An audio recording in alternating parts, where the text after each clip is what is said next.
In this video, we're going to learn about collision in the context of game mechanics.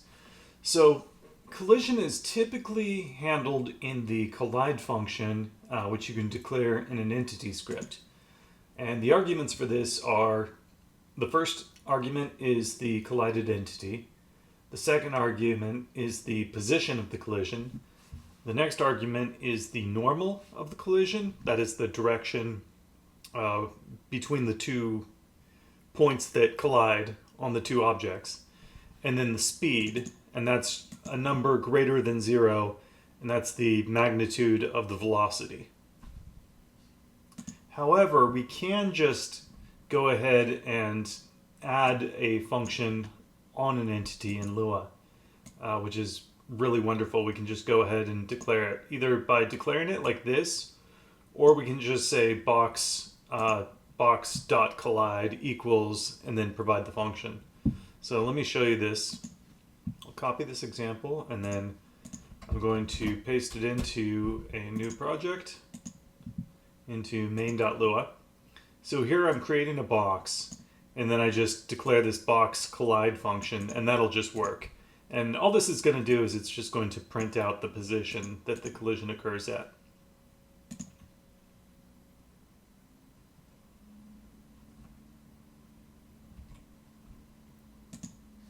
And you can see there's the printed result. I'm going to run this one more time so you can see it happening as it occurs. See down there? I could also do it like this. I could just say, I'll call this collide function, and then I'll provide self as the first argument,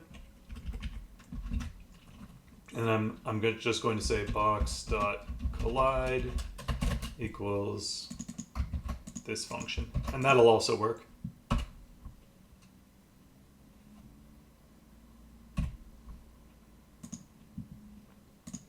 So typically this would be part of an entity script most of the time, but in these examples we're just going to because we want to be able to just copy and paste a single source code file, we're going to do it like this. But either way works. And I want to show you one more way to evaluate collision.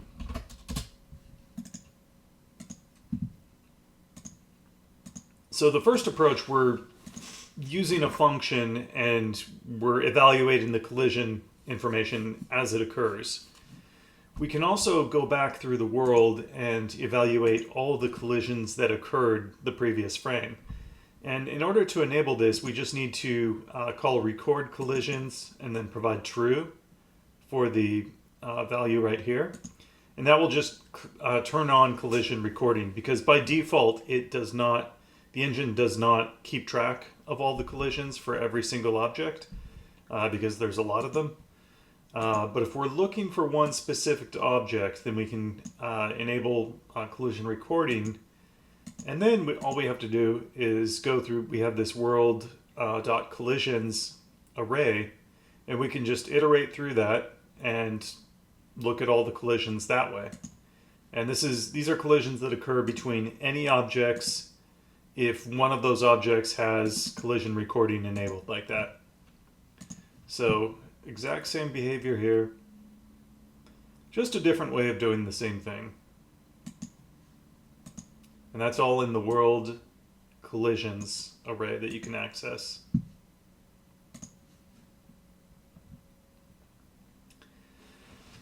So we have the way we control what objects collide with what is by collision type. Every entity can have a collision type enabled, and then there are rules defined for how these different collision types interact with each other. And there's a lot of predefined ones, but if you want, you can override these or set your own. But these collision types have 3 possible responses. One is collision collide, which will result in the objects colliding and affecting the physics like you saw. Another possible option is collision detect. And this will register the collision and you'll be able to get that information, but it won't actually act on the physics. So it's just for detecting a collision, but it doesn't actually affect the physics, and objects don't actually bounce off of each other with this mode. And then collision none just means there's no collision. So using the world set collision response command, we can input two collision types and then define what their response should be. And these are the default relationships that are already set up when you start a new game. Prop this is a collision type for like dynamic objects in your scene. Things that move, like crates and whatever else. Whatever else stuff you have lying around the level. So the prop type will collide with the prop type, and it will provide the collision collide response. That makes sense. There's also a scene collision type, and the prop and the scene collision type, those collide. But you'll notice there's nothing here that says that scene, two objects that are both with the scene collision type, they will not collide. So that's kind of nice, because if you have something like a door that's a sliding door that slides into a wall, and you don't actually want to cut out a space for the entire door to slide into the wall and have it be completely physically accurate. Well, if both the door and the wall are using the scene type, they won't actually collide with each other, so you don't even have to worry about that.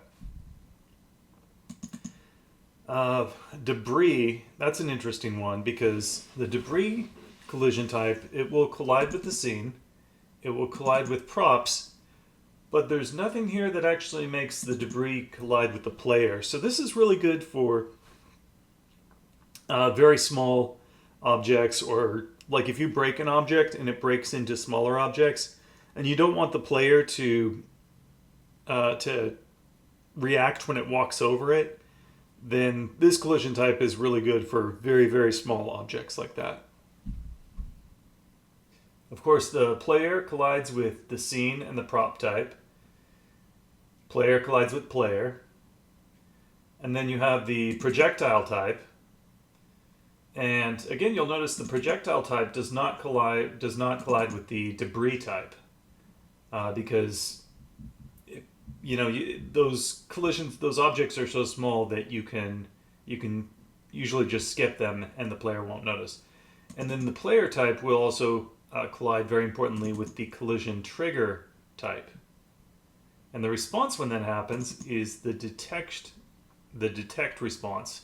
So if you try to detect this collision through any of the methods that I previously mentioned, either an entity script or just having a collide function defined on the object in code, or iterating through the world collisions array here, any of those methods can be used to detect when an object with the player collision type collides with an object with the trigger collision type. But no actual physical response will be given, so it doesn't affect the physics. So in other words, you can have an invisible box with this type, and the player can walk into that box, and it won't stop the player from moving, but it will still detect the collision. And then based on that collision, you can activate doors, or trigger some event, or maybe make some monsters come running when the player gets into this one area. So that's what that's good for.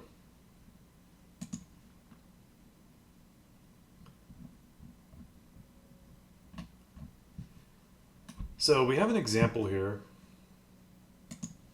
Copy that. And then I'm going to paste it.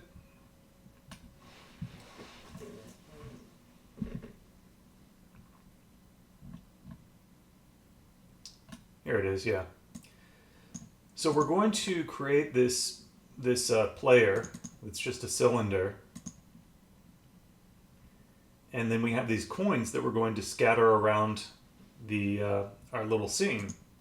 And this is just a cylinder that we're going to turn yellow and then turn it on its side. And we're going to scatter these around the scene, and we're going to set the collision type to collision trigger. So I don't want the player to actually collide with these, I just want to be able to detect it. And here it is. So I have this player collide function declared here. And then I'm just going to make sure that the entity I'm colliding with is a coin. So I have this isCoin property that has to be set to true. Well, here's where I'm setting it to true when I create them. So I just create this coin with the create cylinder command, and then I just add this property, isCoin, to true, set that to true, and then it will be available here, and I'll be able to detect this. So that will prevent me from treating, if I collide with the ground, I won't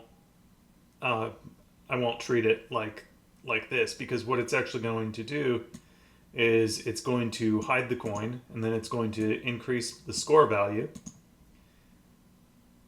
And if the score equals the size of the coins array where they're all stored, then the game just says you win. And then finally just play a sound. So let's run this. And I'm using the arrow keys to move.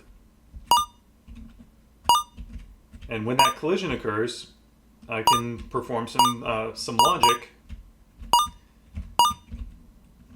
to make a very, very simple playable game.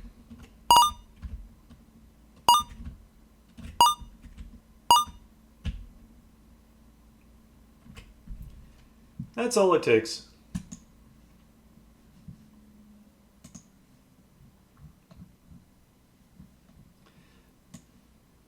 So that's collision.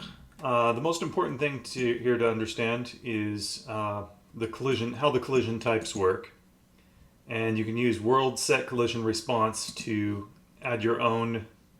You can define new collision types here if you need anything, but for the most part you probably won't. This will probably handle everything that you need.